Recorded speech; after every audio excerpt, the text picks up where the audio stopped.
A paz do Senhor, discipulador. Aqui é o tio Grandão e nós estamos aqui nesta manhã gloriosa para trazer a palavra do discipulador. Isso mesmo, a palavra do discipulador. E hoje nós vamos ler o texto da palavra de Deus que está no livro de Atos dos Apóstolos, capítulo 16.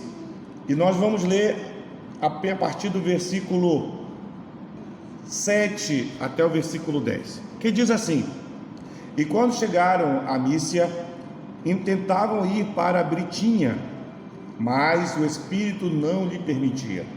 E tendo passado por Mísia, desceram a Troade, e Paulo teve à noite uma visão, em que se apresentou um homem da Macedônia e lhe rogou, dizendo: Passa a Macedônia e ajuda-nos.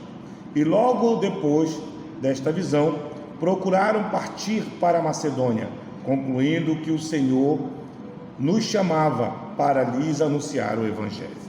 Olha só, queridos, o que está acontecendo aqui nesse texto. Paulo chega em Derbe e em Listra, que já é na Síria, na Antioquia da Síria, naquela região de gentios, e ele está ali, e ele está tentando ir para uma região, para uma cidade chamada de Bitínia. Só que o Espírito de Deus não queria que ele fosse para aquele lugar. O Espírito estava direcionando ele para Macedônia, mas ele por algum momento não quis ir. E aí o Senhor se manifesta através de visão. O que eu quero que nós aprendamos nesta manhã, discipuladores: o Espírito de Deus está no controle da sua vida, da minha vida. O Senhor Jesus está no controle do teu chamado e do meu chamado. Nós não controlamos este chamado, quem controla é o Senhor.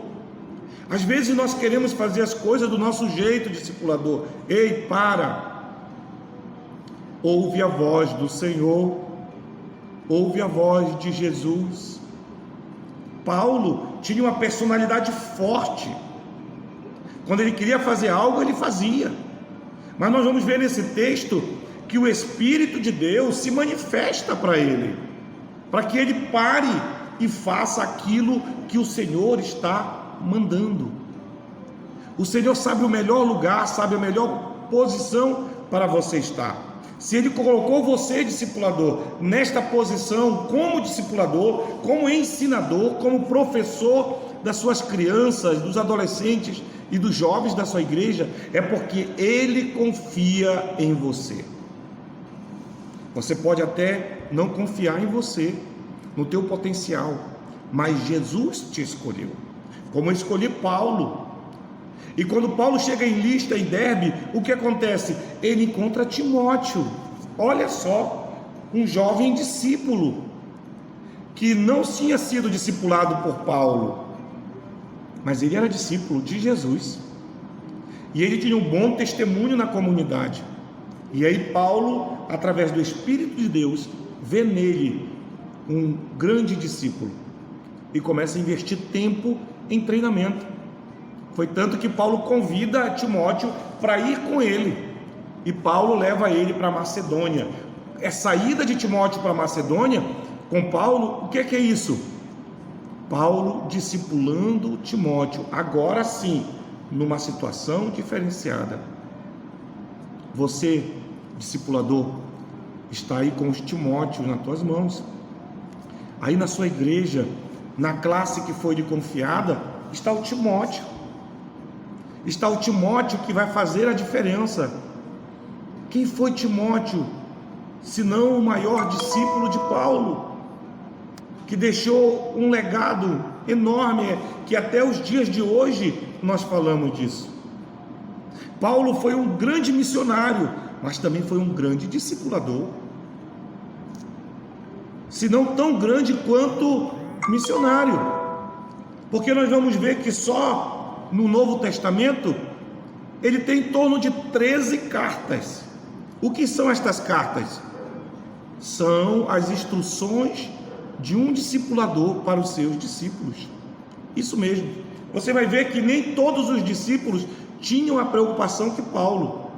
Paulo não podia ir, então ele mandava uma carta, ele mandava uma instrução, ele mandava um ensinamento. E é isso o discipulador que você é. Você é o Paulo aí da sua igreja, e os Timóteo estão na sua classe. Siga o que o Espírito de Deus está falando. Vá na orientação do Espírito Santo e você vai ver grandes coisas que Ele vai continuar fazendo na tua vida. Não tenta fazer com as tuas próprias forças, como Paulo tentou, querendo ir para a Mispa. Vai pelo Espírito de Deus, que tem grandes coisas para você. Amém, discipulador? Que você tenha um dia abençoado, um dia glorioso e um dia perfeito em Cristo Jesus. E em breve vamos estar aí com você adorando a Deus. Que Deus te abençoe em o nome santo de Jesus.